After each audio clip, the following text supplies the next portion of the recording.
ಸಂತ ಪರಾಶರ ಪ್ರಹ್ಲಾದ ನಾರದ ಪರಾಶರ ಪುಂಡಲೀಕ ವ್ಯಾಸಾಂಬರೀಷ ಶುಕಶೌನಕ ಭೀಷ್ಮಾಧಾಲಾಭಿಯಾನ ರುಕುಮಾಂಗದಾರ್ಜುನ ವಸಿಷ್ಠ ವಿಭೀಷಣಾದೀನ ಪುಣ್ಯಾನಿಮಾನ ಪರಮಭಾಗವತಾನ ಸ್ಮರಾಮಿ.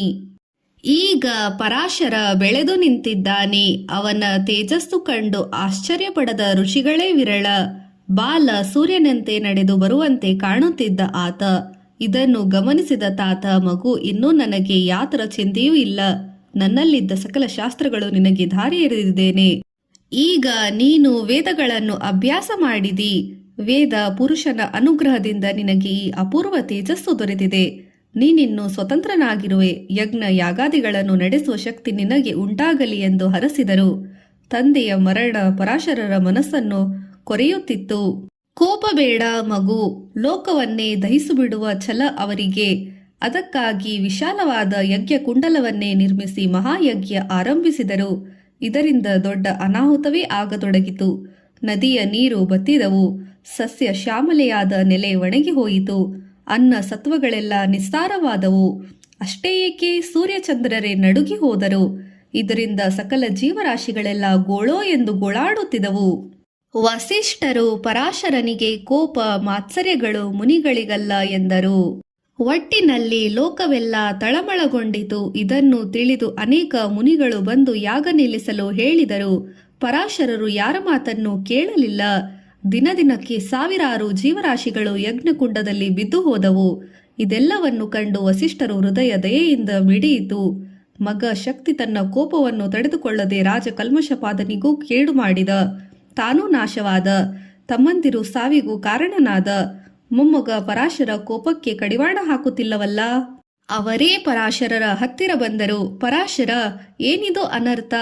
ವೇದ ತಿಳಿದ ನೀನು ಹೀಗೆ ಮಾಡಬಹುದೇ? ಗರ್ಭದಲ್ಲಿ ಇರುವಾಗ ನೀನು ಶಾಂತಿ ಮಂತ್ರಗಳನ್ನು ಹೇಳಿದೆಯಲ್ಲ. ಇದೇ ನಿನ್ನ ಲೋಕ ಕಲ್ಯಾಣ ನೀತಿಯೇ? ಸಕಲ ಶಾಸ್ತ್ರಗಳನ್ನು ನೀನು ಇದಕ್ಕಾಗಿ ಕಲಿತೆಯೇ? ಕೋಪ ಮಾತ್ಸರ್ಯಗಳು ಮೂಢರಿಗೆ, ಮುನಿಗಳಿಗಲ್ಲ. ನಿನಗೆ ನೆನಪಿರಬೇಕು, ನಿಮ್ಮ ತಂದೆ ಸತ್ತಿದ್ದು ಈ ಕೋಪದಿಂದಲೇ. ಮಗು, ನೋಡು, ಏನು ಅರಿಯದ ಜೀವರಾಶಿಗಳು ಪ್ರಾಣ ಬಿಡುತ್ತಿರುವುದನ್ನು. ಏನನ್ನಾದರೂ ಸಾಕು ಮಾಡು, ಈಗಾದರೂ ಸಾಕು ಮಾಡು. ಈ ಅನ್ಯಾಯ ಎಂದರು. ತಾತ ಒಂದೊಂದು ನುಡಿಯು ಪರಾಶರರ ಹೃದಯವನ್ನು ಹೊಕ್ಕಿತು.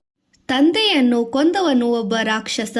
ಆದರೆ ನಾನು ಕೊಲ್ಲುತ್ತಿರುವುದು ಸಕಲ ಜೀವರಾಶಿಗಳನ್ನು. ಇದು ಸರಿಯಲ್ಲ ಎಂದು ಅರಿವಾಯಿತು. ಆ ಕೂಡಲೇ ಯಜ್ಞವನ್ನು ಪರಿಸಮಾಪ್ತಿಗೊಳಿಸಿದರು. ಇದರಿಂದ ಲೋಕವೇ ನೆಮ್ಮದಿಯ ಉಸಿರು ಬಿಟ್ಟಿತು. ಗುರುವರ್ಯ, ಭಾರತದ ಉತ್ತರದಲ್ಲಿ ಸಾಲು ಸಾಲಾಗಿ ಹಬ್ಬಿದೆ ಹಿಮಾಲಯದ ಪರ್ವತ. ಬದರಿ, ಕೇದಾರ ಮೊದಲಾದ ಪವಿತ್ರ ಯಾತ್ರಾ ಸ್ಥಳಗಳಿರುವುದು ಈ ಪರ್ವತ ಪ್ರದೇಶದಲ್ಲಿ. ಇದು ಋಷಿಗಳ ತಪೋಭೂಮಿ. ಹಿಮವನ್ನೇ ಹೊದ್ದು ಆಕಾಶವೇ ತಗುಲುವಂತೆ ತಲೆ ಎತ್ತಿ ನಿಂತ ಈ ಪರ್ವತ ಎಷ್ಟು ಭವ್ಯ, ಎಷ್ಟು ಪವಿತ್ರ. ಇದನ್ನು ಅರಿತ ಪರಾಶರರು ಅಲ್ಲೊಂದು ಆಶ್ರಮ ಕಟ್ಟಿದರು. ಆ ಆಶ್ರಮ ಸದಾಕಾಲವು ಜನನಿ ಬಿಡಬಾರದೆಂದು ಇರುತ್ತಿತ್ತು. ಕೆಲವರು ಸ್ತೋತ್ರ ಪಾಠ, ಮತ್ತೆ ಕೆಲವರು ವೇದಘೋಷ, ಇನ್ನೊಂದು ಗುಂಪು ಶಾಸ್ತ್ರಗಳ ವಿಚಾರ, ಇನ್ನೊಂದು ಗುಂಪು ತತ್ವ ವಿಚಾರ, ಮಗದೊಂದು ಗುಂಪು ಯಜ್ಞ ಯಾಗಾದಿಗಳನ್ನು ನಡೆಸುತ್ತಿದ್ದರು. ಪರಾಶರಾಶ್ರಮದ ಕೀರ್ತಿ ಎಲ್ಲ ಕಡೆಗೆ ಹಬ್ಬಿತು. ವಿದ್ಯೆ ಕಲಿಯಬೇಕೆನ್ನುವವರಿಗೆ ಅದೇ ಮೊದಲು ನೆನಪಾಗುತ್ತಿದ್ದ ಸ್ಥಳ. ಅಷ್ಟು ದೊಡ್ಡ ವಿದ್ವಾಂಸರು ಪರಾಶರರು. ನೂರಾರು ಮಂದಿ ಬರುವವರು ಪರಾಶರರ ಹತ್ತಿರ ವಿದ್ಯೆ ಕಲಿಯುವುದಕ್ಕೆ. ಎಲ್ಲ ಕಡೆಗಳಿಂದ ಅಲ್ಲಿಗೆ ಬಂದ ವಿದ್ಯಾರ್ಥಿಗಳೆಲ್ಲರಿಗೂ ಊಟ ವಸತಿಗಳ ವ್ಯವಸ್ಥೆ. ಪರಾಶರರಿಗೆ ಎಲ್ಲವನ್ನೂ ಖುದ್ದಾಗಿ ನೋಡಿಕೊಳ್ಳುವ ಆಸೆ. ಆದ್ದರಿಂದ ವಿದ್ಯಾರ್ಥಿಗಳು ದಂದು ದುಂಡಾಗಿ ಸುತ್ತುಗಟ್ಟಿ ನಿಲ್ಲುತ್ತಿದ್ದರು. ಎಲ್ಲರ ಅಭಿರುಚಿಗೆ ತಕ್ಕಂತೆ ಅವರ ಪಾಠ, ವಿಧ ವಿಧವಾದ ಕಥೆಗಳು, ನೀತಿಗಳು ಎಲ್ಲವೂ ಆಕರ್ಷಕ.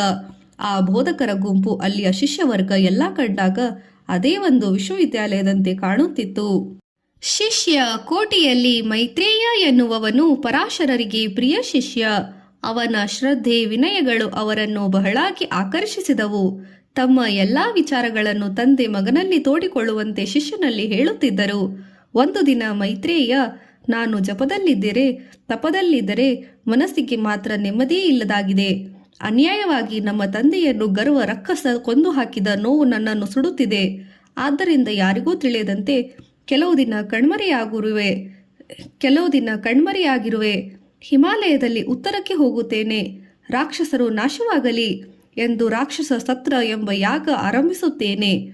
ನಾನು ಬರುವವರೆಗೂ ನೀನು ಆಶ್ರಮವನ್ನು ನೋಡಿಕೋ ಎಂದು ಹೇಳಿ ಹೊರಟು ಹೋದರು. ರಾಕ್ಷಸ ಸತ್ರ. ಪರಾಶರರು ರಾಕ್ಷಸ ಸತ್ರ ಎಂಬ ಯಾಗವನ್ನು ಆರಂಭಿಸಿಯೇ ಬಿಟ್ಟರು. ಅದರ ಫಲವಾಗಿ ಅನೇಕ ರಾಕ್ಷಸರು ಕೈಕಾಲು ಬಲ ಕಳೆದುಕೊಂಡರು. ಕೆಲವರು ಸೊಂಟ ಮುರಿಯಿತು, ಮತ್ತೆ ಕೆಲವರು ಕ್ಷಯ ತುತ್ತಾದರು. ಯಕ್ಷಕುಂಡದ ಜ್ವಾಲೆ ಧಗಧಗನೆ ಆಕಾಶಕ್ಕೆ ಮುಟ್ಟುತ್ತಿತ್ತು. ಅದರ ಧೂಪದಿಂದ ಅನೇಕ ರಾಕ್ಷಸರು ಉಸಿರು ಕಟ್ಟಿ ಅಸುನೀಗಿದರು. ಯಜ್ಞಕುಂಡಕ್ಕೆ ಬಿದ್ದು ಭಸ್ಮ ಆದವರ ಸಂಖ್ಯೆ ಹೇಳುವಂತೇ ಇಲ್ಲ. ಹೀಗೆ ನೊಂದು ಬೆಂದರ ಜನರ ಲೆಕ್ಕ ಎಲ್ಲಿ ಸಿಗಬೇಕು? ವಿಧವೆಯರಾದ ರಾಕ್ಷಸ ಸ್ತ್ರೀಯರ ರೋದನೆ, ತಬ್ಬಲಿಗಳಾದ ಮಕ್ಕಳ ಚೀರಾಟ ಕರುಳು ಕೀಳುವಂತಿತ್ತು. ಅವರಿಗೆ ಏನು ಮಾಡಬೇಕೆಂದು ತೋರಲಿಲ್ಲ. ತಮ್ಮನ್ನು ಕಾಪಾಡುವವರು ಯಾರು? ಪರಾಶರರನ್ನು ಎದುರಿಸುವವರು ಯಾರು? ಕಡೆಗೆ ಮಹಾಋಷಿ ಪರಾಶರರ ಕೋಪದಿಂದ ತಮ್ಮನ್ನು ಇತರ ಋಷಿಗಳು ಮಾತ್ರವೇ ಕಾಪಾಡಲು ಸಾಧ್ಯ. ರಾಕ್ಷಸರ ಶಕ್ತಿಯು ಏನನ್ನೂ ಮಾಡಲಾರದು ಎಂದು ಅವರಿಗೆ ಸ್ಪಷ್ಟವಾಯಿತು. ಅವರೆಲ್ಲರೂ ಋಷಿಗಳ ಕಾಲ ಮೇಲೆ ಬಿದ್ದರು.